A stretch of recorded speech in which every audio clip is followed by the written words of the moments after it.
Hello, boys and girls. Welcome to Story Time with Mrs. Thomas. Today's story is A Chair for My Mother, written by Vera B. Williams.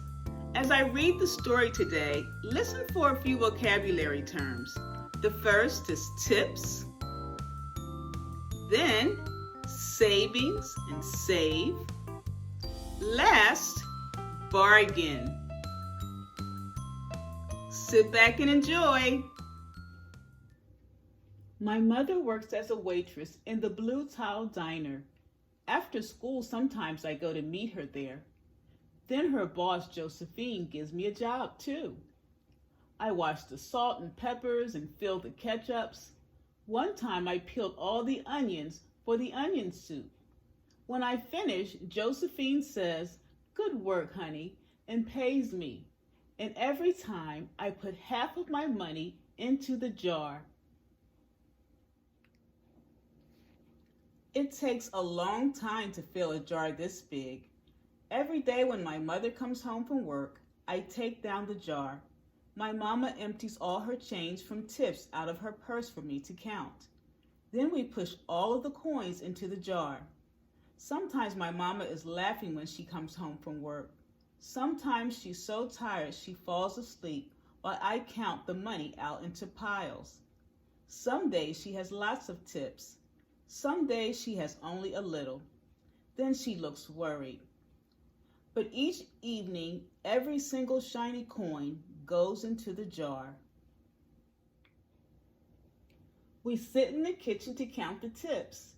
Usually Grandma sits with us too. While we count, she likes to hum.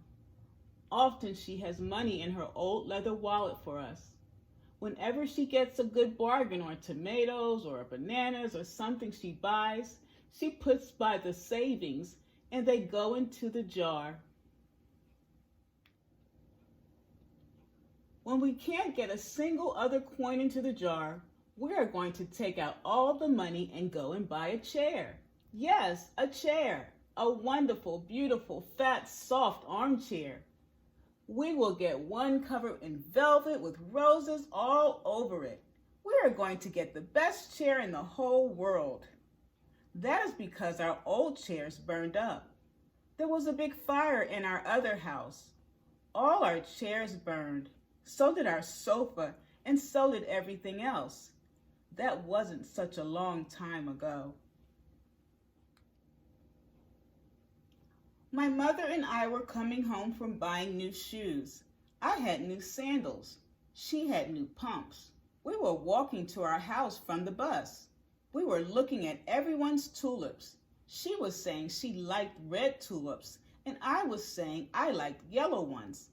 Then we came to our block. Right outside of our house stood two big fire engines. I could see lots of smoke. Tall orange flames came out of the roof. All the neighbors stood in a bunch across the street. Mama grabbed my hand and we ran. My Uncle Sandy saw us and ran to us. Mama yelled, "Where's Mother?" I yelled, "Where's my grandma?" My Aunt Ida waved and shouted, "She's here, she's here, she's okay, don't worry." Grandma was all right. Our cat was safe too, though it took a while to find her. But everything else in our whole house was spoiled. What was left of the house was turned to charcoal and ashes. We went to stay with my mother's sister, Aunt Ida, and Uncle Sandy. Then we were able to move into the apartment downstairs. We painted the walls yellow. The floors were all shiny, but the rooms were very empty. The first day we moved in, the neighbors bought pizza and cake and ice cream, and they bought a lot of other things too. The family across the street brought a table and 3 kitchen chairs. The very old man next door gave us a bed from when his children were little. My other grandpa bought us a beautiful rug. My mother's other sister, Sally, had made us red and white curtains. Mama's boss, Josephine, bought pots and pans, silverware, and dishes. My cousin bought me her own stuffed bear. Everyone clapped when my grandma made a speech. You are all the kindest people, she said, and we thank you very, very much. It's lucky we're young and can start all over. That was last year, but we still have no sofa and no big chairs. When Mama comes home, her feet hurt. There's no good place for me to take a load off my feet, she says. When Grandma wants to sit back and hum and cut up potatoes, she has to get as comfortable as she can on a hard kitchen chair. So that is how come Mama brought home the biggest jar she could find at the diner, and all the coins started to go into the jar. Now the jar is too heavy for me to lift down. Uncle Sandy gave me a quarter. He had to boost me up so I could put it in. After supper, Mama and Grandma and I stood in front of the jar.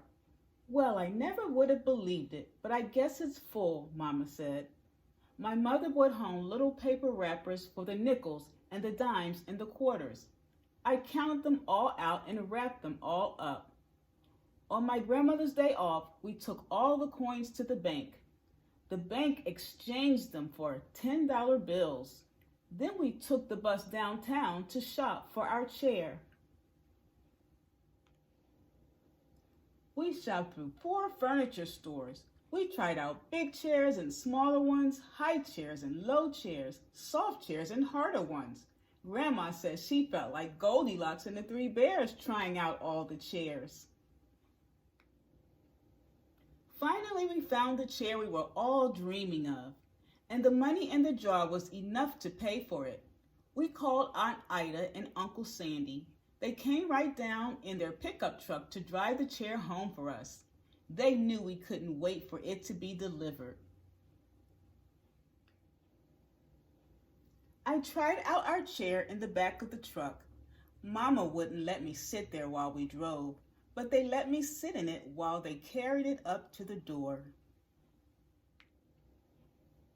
We set the chair right beside the window with the red and white curtains.